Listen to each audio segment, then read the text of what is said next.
You don't have my visual, do you? Not yet. Maybe I have to turn it on. There we go. Boom. Should I shades it? Should I go There you full? go. Yeah, for Here I am. sure. I'm chilling. You do whatever you do whatever Stroh does. What was your first exposure to the one wheel? So I'm a very big Casey Neistat fan. So at the time I was watching his daily vlogs, it was featured just once, and I bought it like the next day. So if you look that up, it was 2015. It was like June 2015, and I didn't get the board until early September. So I waited a fair amount of months, 4 or 5 months. Cool. So So Casey people that are Neistat. waiting for your pint, all I'm saying is, back in the day, we had to wait for almost half a year after we gave the money That's to right. actually get the boards. I'm pretty committed to riding this board. It's my primary vehicle. I have no car, in a Hmm. big city, and now with the XR with 15 miles, to go on a single charge, like I'm pretty powerful of the things that I can do, and yeah, just the way it really unlocks your city is amazing. So I really committed to it back when I could only go 6 miles and I had to charge. So I know all the charge spots now, and For I know a sure. lot of the bartenders at certain spots and You good said that stuff. the one wheel has unlocked your city, but it's also Right. unlocked a lot of potential for you. I mean, you're almost synonymous with one wheel and that micro fame in the one wheel world. How has that changed your life? Well, first of all, I gotta you know throw it out to Jeff McCosker. He pushed me a lot. I think early on. I mean, we were messaging way before the float life even existed. He asked me, "What Mm. should I call this?" With float plates, not like grind plates. I don't know. He of course did all himself, but being kind of involved within that process of that beginning was pretty cool. So again, shout out to Jeff. What he's doing is crazy cool, and I think it really, on the community side of things, really sped up, the process of other companies and it becoming what it is today.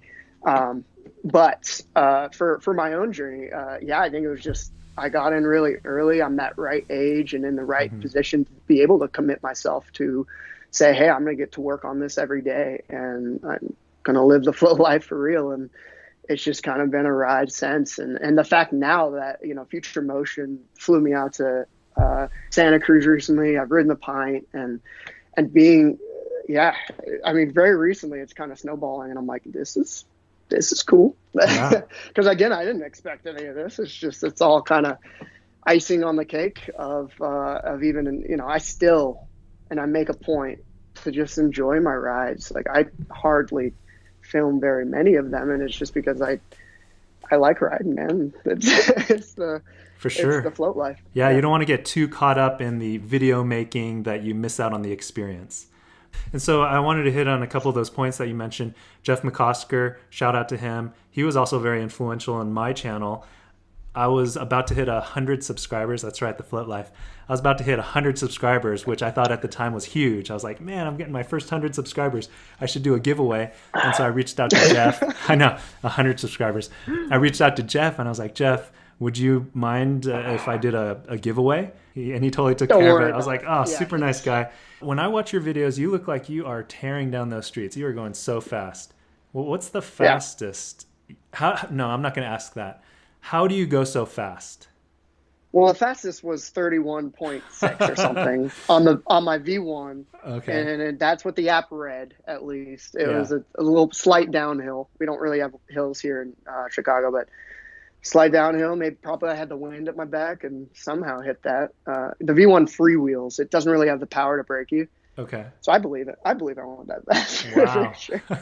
Public service announcement. I just want to Don't tell do it. everyone out there, don't go for that. All right. No, don't try to break those records, guys. But back Um, to Andrew. yeah, how do I consistently go that fast? I think so much comes down to experience and really knowing what, people always say pushback, pushback, pushback. And I had a joke at the beginning of when pushback became a thing that we talked about was like, what's pushback? Just because I've been riding these things for so long, like I don't feel pushback really. I know how the board is going to perform and where to take it. So I think so much comes down to experience. And then the rest is, yeah, probably the white right weight and a lot of other factors, going on to really be able to push the board to its extreme. Yeah.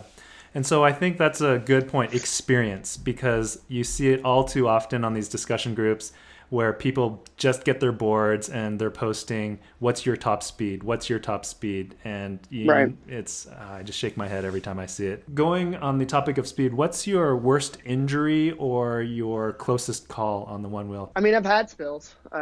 These days they're, rare and far between, but yeah, I mean, especially, start with the V1. I've had tons of nosedives. I think my first one was on campus. Going, and man, it was right outside my house too. So, thankfully I was really close, but I ripped my pants like completely in half, and I rode home in my underwear. And I've never broken bones or anything like that. No broken bones, but some scars. We all have our Onewheel scars. There's my Onewheel scar. Yeah. It's good to see you're always wearing a helmet. And I think that's a good example, especially with all the kids that are going to be getting pints and watching your videos. I mean, again, being in the city and cars and stuff, it's just like a different reality. But in the city, gotta have a helmet. For sure. Gotta have it. What's your secret to having so much fun on the Onewheel? Because it looks like you are just having the greatest time when you're on the Onewheel. And I do. And the thing is, my best rides, of course, I'm not filming. I'm enjoying myself. But, man, I think it's choose your own adventure. Whatever feels good to you. It's big carbs today, sweet. If you want to go hit up, your trails on the mountain, if that's why you got your Onewheel, do that. If you live in a city and you want to do everything, do that. And I think that's why I really love Onewheel. It's so dynamic. It does so many different things. So when I'm watching your videos, you're doing arm movements. Looks like you're singing. You look like you're doing Onewheel karaoke. You're just singing, having a good time. You're listening to music while you're riding? Yeah, I play music through this little JBL, and it's got to be safer too, being in an urban people can environment. hear you come. Yeah, because the Onewheel's so quiet. Especially when I'm on my own. Yeah, the speaker helps a lot. All right, I'm interested to hear what you're listening to while you're riding. It's just off my Spotify, and it's pretty much just the music you have. Okay. I think right now I've been listening to some Huey Lewis and the News. Love Huey Lewis, little throwback. But then I have other stuff. I have the techno bops. I have a wide array of music that I listen to. But I want to have as much fun as possible. And, sure. Live the float life, as you say. That's right. I just try to choose something that I vibe with. Yeah, because the music is such a big part of the experience, both the riding experience and then your video experience. And so I get comments all the time that, Jimmy, your videos are okay, but you need to have music like Sly. Yeah. Well, and a big point here, and I was thinking this when I was watching your interview with Chris, and that is like people throw this in playlists and put them up when people are over, just casually on the TV to the side. Mm-hmm. And I feel like that's a thing, right? Is to have YouTube playlists that you go back to and you rewatch. And I think a lot of my videos have made people's playlists. People vibe with that. Maybe I'm a glorified DJ and I can't even really skate. I don't know. No, but, you definitely I'm doing you've got multiple talents, my friend. You're an amazing Onewheeler, and you make it look so enjoyable. I mean, it's a commute where you have the most watched commute in the world, probably, and and no doubt the funnest commute in the world. And then you throw these tunes on there that just makes it mesmerizing. The fact that I'm sitting there watching a 20-minute video of you go to Best Buy, and I'm watching it for like the third time, it says something. You've put something together. You've got the formula. And again, I didn't expect that to happen. Like, you kind of see the progression of my early videos. I have a lot of passion for it, obviously. And I just kind of want to share that stoke. And I've inspired so many people to start riding, and, the DMs I get are like really heartwarming. And that's really cool. And I think that's what's going to propel me into something cool in the future. Because as we said, like, this might be just the beginning, being flown out to California and having that meet up with Future Motion. There could be a lot more trips and a lot, more really awesome things. And I feel blessed to be looped into that. And it looks like my year's already booking up we have a Float Life trip coming up in May. We have Race for the Rail, Float Life Fest. And of course, I need to go to New York and ride with the NYC e-boarding crew. Shout out to NYC e-boarding. Well, no doubt the Onewheel has opened a lot of opportunities for you, and I think the future is bright. And so I see great things in your future with the flow Future life. is bright. You got to put the shades on. That's right. The two truths and a lie. Go over them again one more time with me. It's Chicago. The first electric vehicle. The last one. All those miles on the sidewalk. That's right. That's right. So I'm gonna say the Onewheel was not your first electric board. That you've had a boosted before. Actually, I had the boosted after the Onewheel. Oh. So I bought the Onewheel first. Okay. It wasn't my boosted. Actually, I was given it while my Onewheel was in for repairs. Okay. And then I made one video, and now I won't go back to boosted. I got a Onewheel. It's all about the got to be loyal. Yeah, it is the electric vehicle one. But my first electric vehicle I was like 10 or so, and it was this mini Razor chopper. Like, you know the little choppers? Yeah. And man, this thing went like 8 miles an hour. But for me, as a 10-year-old kid, it was the first time I'd been farther than like down the block. Like, I guess I didn't really like ride a bike, or like, I don't know. But I got this chopper and I was gone, man. I went to the YMCA and I played basketball, and it just kind of unlocked my little world. So I should have seen the future coming then. When they write your biography, it's going to start off with that.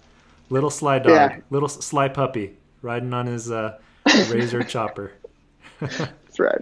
Good stuff. Okay, and then my three, I'll remind you: allergic to peanuts, and my brother forced one down my throat when we were kids. Number 2, second car I ever owned was a minivan. When we sold it, it had over 300,000 miles on it.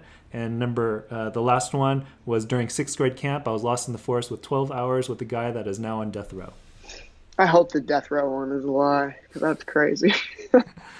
So is that your choice? Yeah. That one is actually true.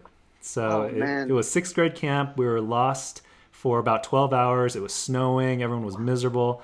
And this guy, his name was Richard Moon. He was cussing at us. He was super mean to us. I mean, he was under a lot of stress just like we were. But he also got us lost in the forest too. And it turned out just a few months later, we were found, we were rescued. That's a whole story in itself. A few months later, apparently he had killed his girlfriend and his girlfriend's mom. And he was trying to flee the country. Maybe he was so stressed from those 12 hours. The 12 hours with a bunch of 6th graders. It was PTSD the whole time. That's right. So, nope, that's not it. Okay, second guess. Yes. I want to believe the 300,000 miles thing. That's the thing. So we'll say the peanuts. Hopefully your brother is not that terrible. That is correct. My brother is not that terrible. In fact, the terrible person was me. Because the story is true, it's just flipped around. My brother has the peanut allergy. I didn't believe he had a peanut allergy, so I forced him to eat a peanut. It was in the back of our car, and I remember he threw up because he went into this allergic reaction. Hopefully you set more an example through life. Yeah, I think he's forgiven me now. If you're not following Andrew on YouTube or Instagram, you should be. SlydogStroh. Is that right? That's right. Perfect. Thanks, man. See ya. All right, if you could only have one of the following for the rest of your life, which would it be? All right? Justin Bieber or Justin Timberlake? Ooh, Bieber.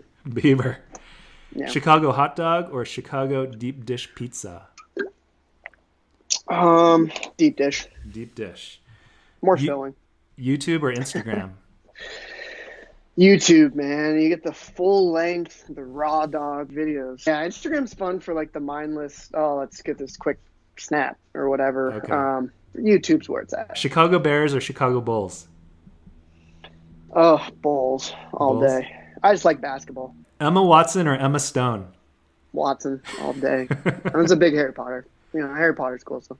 Onewheel or smartphone? Oof. Let's go for a year on this one. Man, that is Onewheel, of course. Okay, good. One. And your favorite Avenger? I would have to say Spider-Man.